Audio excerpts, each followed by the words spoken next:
Bismillahirrahmanirrahim. Assalamualaikum warahmatullahi wabarakatuh. Hamdan wa syukranillah. Salatan wa salaman ala nabiyina Muhammad bin Abdillah wa ala alihi wa ashabihi wa mawalah wa ba'dah. Rabbi shrah li sadri wa yassir li amri muqtatam bil lisani yafqahu qawli qul jal haqq wa zaqul batil innal batila kana zahuqa. Alhamdulillah, pada pagi hari ini kita bisa melanjutkan pertemuan perkuliahan kita. Sekarang sudah mulai masuk ke manajemen daur kehidupan santri ya. Jadi manajemen daur kehidupan santri itu kita bisa melihat kegiatan santri itu ya begini gitu. Jadi kita menjadi seorang pendidik itu atau ustadz atau ustazah itu harus siap dengan kehidupan yang begini. Dari bangun pagi jam 3, sholat tahajud gitu ya. Kemudian sholat subuh, membaca Al-Qur'an. Kemudian biasanya ada i'taul mufradat atau pemberian mufradat. Kemudian siap-siap sekolah bagi yang boarding school ya, yang sudah antara pondok dan sekolah itu jadi satu gitu ya. Kemudian sholat duhur, kemudian ekstrakurikuler gitu ya. Kemudian sholat asar, membaca Al-Quran, sholat maghrib, isya, belajar mandi, dan istirahat malam. Loh, daur kehidupan santri ini akan berbeda antara satu pondok dengan pondok yang lain. Jadi kita harus mengikuti mana yang menjadi kebiasaan dari atau daur dari kehidupan santri itu sendiri. Kemudian manajemen daur kehidupan santri adalah upaya pengelolaan waktu dan kegiatan santri selama di pesantren dengan merencanakan, mengorganisasikan, mengarahkan, dan mengevaluasi untuk mencapai tujuan pendidikan pesantren. Jadi di sini kita ya memanage supaya bisa mengelola waktu kegiatan santri gitu ya, dan betul-betul merencanakan, mengatur, mengarahkan hingga mengevaluasi.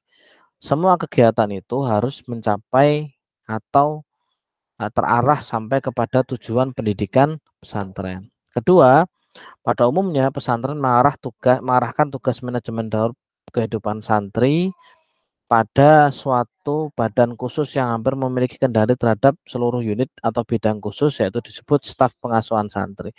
Kok di pesantren itu memang beda-beda, saya sampaikan gitu ya. Jadi memang beda-beda.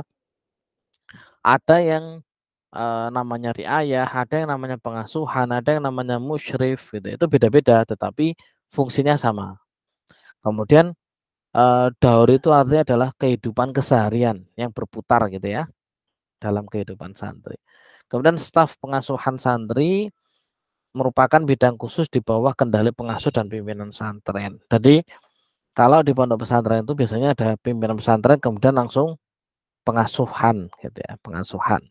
Ada juga namanya kepala asrama, kepala kelas atau macam-macam lah ya. Penamaan itu macam-macam, tapi fungsinya sama. Nah, dalam perencanaan itu kita harus mulai merenung pola pendidikan di pesantren. Karena di pesantren itu ada dua ya, ada pembelajaran dan pendidikan. Pertama, pendidikan itu apa? Pendidikan adalah usaha membimbing, mengarahkan, membiasakan hal-hal yang baik pada peserta didik supaya berkembang badan, akal, dan akhlaknya. Jadi kalau di pesantren itu yang dikembangkan tidak hanya dalam akal dan badan, tetapi juga akhlaknya. Gitu ya. Kemudian pembelajaran merupakan proses transformasi pengetahuan. Ini adalah pendidik dengan materi, waktu, pengukuran yang sistematis dan terukur pada peserta didik. Jadi kalau pembelajaran tuh ya di kelas, simpelnya begitu. Pendidikan tuh ya keseharian di pondok gitu. Kemudian pada aspek perencanaan dilakukan dengan mengidentifikasi kegiatan-kegiatan yang menjadi program pendidikan pesantren, bil khusus, kegiatan ekstrakurikuler, dan kegiatan harian di asrama dan pesantren. Nah, perorganisasian, pada proses perorganisasian, pengasuh pesantren melakukan tindakan satu, membagi tugas. Jadi, tugas-tugas kegiatan itu direncanakan pada unit-unit yang berada di bawahnya. Gitu. Ada yang bidang bahasa, bidang keamanan, bidang kedisiplinan, bidang keilmuan gitu ya, macam-macam. Yang kedua, mengelompokkan dan menggabungkan beberapa pekerjaan yang mungkin untuk dilakukan pada waktu yang bersamaan dengan kegiatan yang berbeda gitu. Yang ketiga, menentukan penanggung jawab kegiatan-kegiatan. Kemudian yang keempat, mendelegasikan wewenang pada penanggung jawab pada unit-unit penyelenggara. Jadi untuk memang perorganisasian ini di pondok pesantren sangat kental ya, tidak mungkin di pondok pesantren tanpa perorganisasian itu nggak mungkin, pasti ada proses. Nah, selanjutnya adalah pengarahan. Pada proses pengarahan dilakukan oleh pengasuh satu memotivasi penyelenggara dan peserta didik.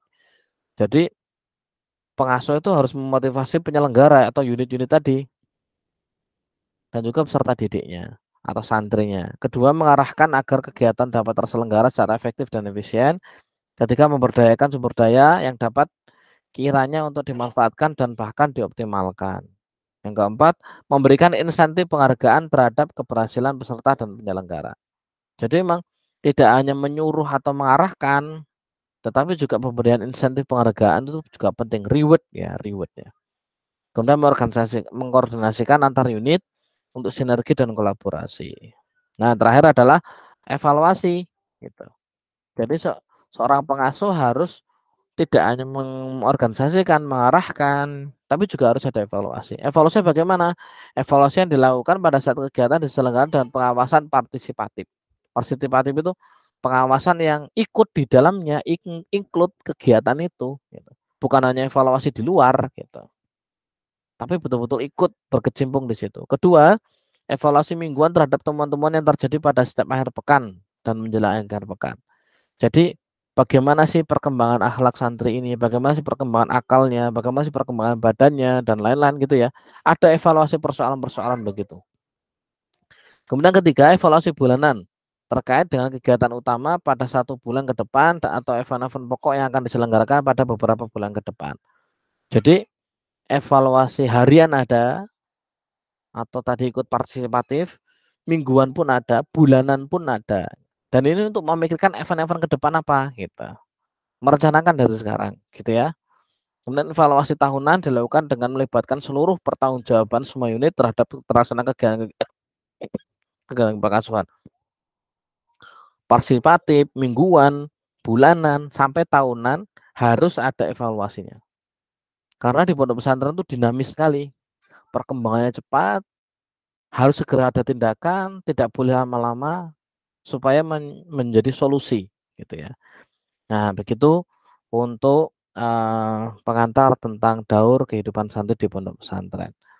Nah, nanti kita sebagai seorang guru atau satu ustadzah bisa mengikuti peraturan itu dan memberikan contoh untuk peraturan itu, bukan hanya menjadi orang yang mengarahkan, tapi juga ikut partisipatif di dalam kegiatan itu. Sukses buat teman-teman semuanya, profesional menginspirasi.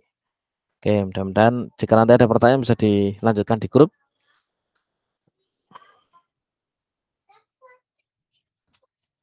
Oke, assalamualaikum warahmatullahi wabarakatuh.